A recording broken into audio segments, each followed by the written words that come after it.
महाराज जी मतलब मुझे बार बार अवसर मिलते थे और मैं उनमें मतलब अवसर मेरे असफल हो जाता था। काहे का अवसर?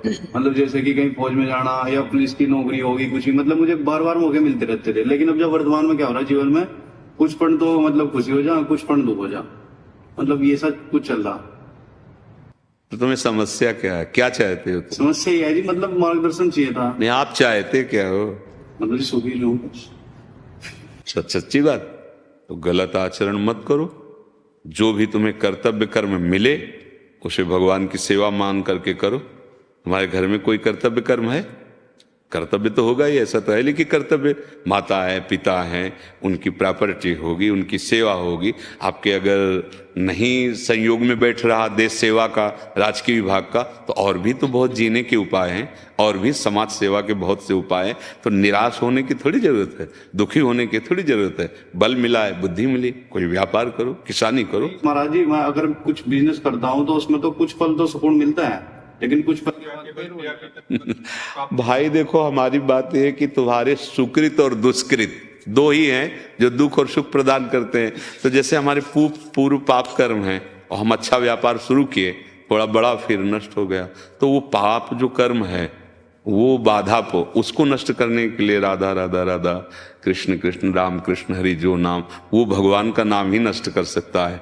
देखो बड़े बड़े भजनानंदी संतों को भी तो कष्ट मिलते हैं, ऐसा तो नहीं कि ना मिले। तो दुख सुख को सहन करना सीखो और सच्चे मार्ग में चलो। जो हम चाहते हैं वही हो जाए ऐसा तो असंभव है।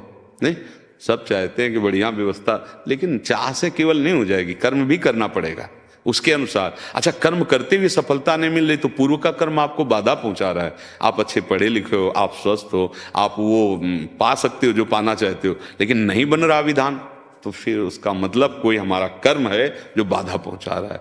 भगवान का नाम जप करो, जैसी परिस्थिति में आए जीना सीखो। नहीं तो पढ़े लिखे बहुत हैं, नौकरी नहीं मिल रही, अब क्या करें? तो क्या शरीर नष्ट कर दे क्या? दुखी होकर बैठ जाए क्या? डिप्रेशन में आ जाए क्या? नहीं, कोई छोटा मोटा व्यापार कर लो, किसानी कर लो, कुछ करो, करके और जैसे बने वैसे जीवन को भगवान के चरणों में अर्पित कर दो। जाना तो है ही यहाँ, अगर अरबों खरबों भी जमा कर लोगे तो भी जाना ही तो पड़ेगा, और यही सब छूट जाएगा। तो समय व्यर्थ मत करो। राधा राधा राधा, जो कर्तव्य मिले। देखो छोटे छोटे कार्यों से अगर करते हम चले जाएंगे और साथ में नाम जप, तो नाम जप पूर्व पाप को नष्ट करेगा, और कर्तव्य की जो हमारी उत्साह वृत्ति है वो हमें कभी ना कभी सुखी तो कर ही देगी। अगर सुदामा जी को कई कई दिन भोजन नहीं मिलता था तो एक समय यह भी आया कि सुदामा पूरी बन गई है। तो ऐसा नहीं कि मनुष्य के जीवन में एक ही सोपान होता है, दुखी दुख, ऐसा किसी के जीवन में, और ऐसा किसी के जीवन में नहीं होता कि सुख ही सुख होता हो। कभी अगर बहुत अनुकूलता आ जाती है तो कभी बड़ी समस्या आ जाती है।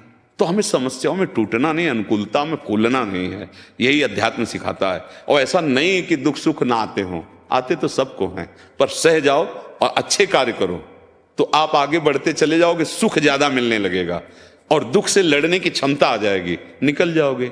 नहीं तो दुख ऐसे ऐसे आते हैं कि बस यही लगता है अब दूसरा उपाय नहीं, शरीर को शांत करना। पर शरीर शांत होने के बाद कोई 5 स्टार होटल थोड़ी कि वहां बुक हो जाएंगे जाके, फिर हमारा कोई शरीर मिलेगा इससे गिरा हुआ और वहां फिर भोग भोगने पड़ेंगे। अभी तो हम ऐसे कर्म कर सकते हैं कि शरीर बंधन से मुक्त हो सकते हैं। नाम जप करो, अच्छे आचरण करो, जो भी कर्तव्य मिले। देखो अगर हमको परिवार चलाना है, व्यापार करना है, तो कुछ भी कार्य मिले अपनी क्षमता के अनुसार प्रयास करते रहना चाहिए। ऐसा नहीं है कि हम प्रयास करते रहे निष्फल ही होते रहे, ऐसा भी नहीं है, ऐसा नहीं है। एक बार, 2 बार, 3 बार, लेकिन चौथी बार तो हमारी सफलता होगी। हमें निराश नहीं हो। हमने तो यहां तक कहा कि 1000 बार अगर साधक गिर जाए तो भी वो परमार्थ ना छोड़े। हम 1000 बार परास्त हो गए, लेकिन कोई तो ऐसा अवसर आएगा जब हम इस दुश्मन को मारेंगे, क्योंकि हम अविनाशी के बच्चे हैं। हम हार नहीं मानेंगे, हम हार नहीं मानेंगे, हम प्राप्त करके रहेंगे भगवान को, तब मार्ग में सफलता मिलती। हारो मत, आगे बढ़ो, नाम जप करते रहो, अच्छे आज